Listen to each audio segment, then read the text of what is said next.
समर्थ स्वामी भक्त हो, अनेक अनुभव मी तुम्हाला इथे नेहमीच सांगत असते.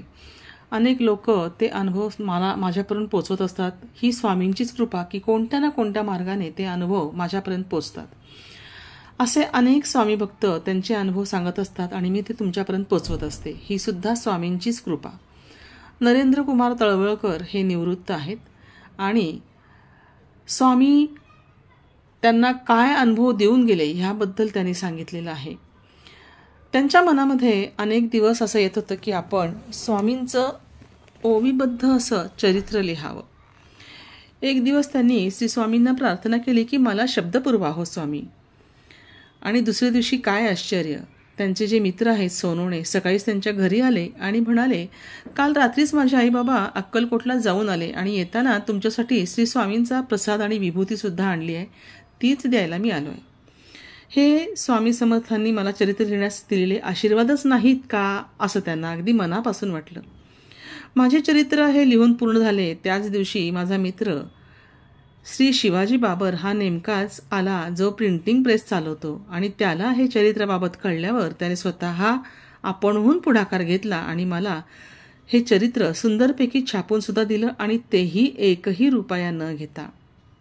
त्याचं म्हणणं की माझ्या मशीनवर हे स्वामी कार्य होत आहे, हे माझेच भाग्य नाही का. पहा भक्त मंडळी, अशी ही स्वामींची लीला आहे. काय म्हणणार याला आता.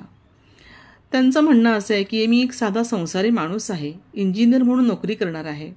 आज जेव्हा लिहिलेले चरित्र माझं मीच वाचतो तेव्हा मला खूप आश्चर्य वाटतं. मी हे सारे कसे लिहू शकलो. चरित्र लेखन ओवींमध्ये मला कोण सुचवत गेलं. पहाटे 4 वाजता उठून मी हे लेखन करायचो, ते कोणाच्या प्रेरणेने असावे असं ते म्हणतात. ज्या कंपनीमध्ये ते काम करत होते त्याच कंपनीच्या MD त्यांना नेहमी म्हणायच्या की तळवळकर, तुमच्या हाताला यश आहे. आता मी देशात आणि परदेशात सुद्धा गेलेले प्रोजेक्ट्स खरंच सहजतेने पार पडायचे.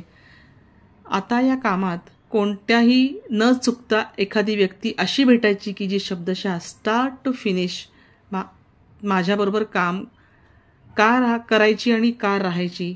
काही ओळख नाही आणि पाळख नाही. अशा या व्यक्तीला कोण बरं प्रेरणा देत असेल की मला मदत कर म्हणून. असे अनेक अनुभव तळवळकरांनी सांगितलेत. त्याच्यातला आणखीन हा अनुभव की गोरखपूर ते लखनौ बसने एकदा येत असताना त्यांची बस फैजाबाद येथे घागरा नदीत, शरयू नदीत म्हणजे पडली. तेव्हा ते त्याच्यातनं सुद्धा वाचले. कोणाची लीला असेल ही, कोणाची किमया असेल.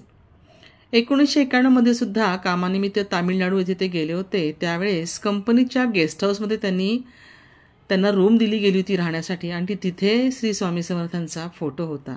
जणू काही ते सांगत होते की मी तुझ्यासोबत आहे, तुझे कार्य असेच सद्विवेकाने करत राहा.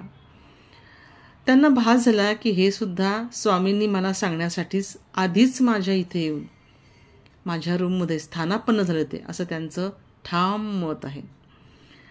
ते म्हणतात की आज माझं वय 67 वर्ष आहे. आज मी, माझी पत्नी, मुलगा आणि सुनबाई सारेच अतिशय समाधानाने जगतो आहोत. आणखीन काय हवं. श्री स्वामींच्या आज्ञेनुसार सारेच जण साधे सहज सोपे सरळ जगतो आहोत. त्यांच्या घरी येणारा प्रत्येक जण आवर्जून हेच सांगतो की इथं आलं की घरामध्ये प्रसन्न असं छान वातावरण वाटतं. एक गोष्ट नक्कीच की हे घर श्री स्वामींचेच आहे. उद्या मी असलो नसलो तरी त्यांचेच राहणार आहे. स्वामी भक्त हो, असे अनेक अनुभव, इतके सुंदर सुंदर अनुभव श्री स्वामींचे येतात. त्यामुळे कधी हा प्रश्नच पडायला नको कोणाला की स्वामी आहेत की नाहीत. अनेकांच्या अनुभवांनी हे आजपर्यंत सिद्ध झालेलं आहे की स्वामी आहेत. हम गया नहीं जिंदा है, या त्यांच्या वाक्याची प्रचिती ते वारंवार देत असतात आणि ते वारंवार त्यांचे भक्तही अनुभवत असतात. अनेक अनुभव इथे मी सादर करत असते. तुम्हाला कोणालाही असं वाटलं की आपणही अनुभव सांगितला पाहिजे तर तुम्ही मला कमेंट बॉक्समध्ये नक्की कळवा. मी तुमचा अनुभवसुद्धा यूट्यूबवरती नक्की शेअर करेन. परंतु आता तुम्हाला जर व्हिडिओ आवडला असेल तर याला एक लाईक नक्कीच करा. तसेच हा अनुभव तुमच्या मित्रमैत्रिणींना, तुमच्या कुटुंबियांना शेअरही करा. तुम्ही नवीन असाल तर सबस्क्राईब करा आणि शेजारी असलेल्या बेल आयकॉनवरही क्लिक करा, म्हणजे तुम्हाला असेच नवनवीन अनुभव सदैव मिळत राहतील. श्री स्वामी समर्थ.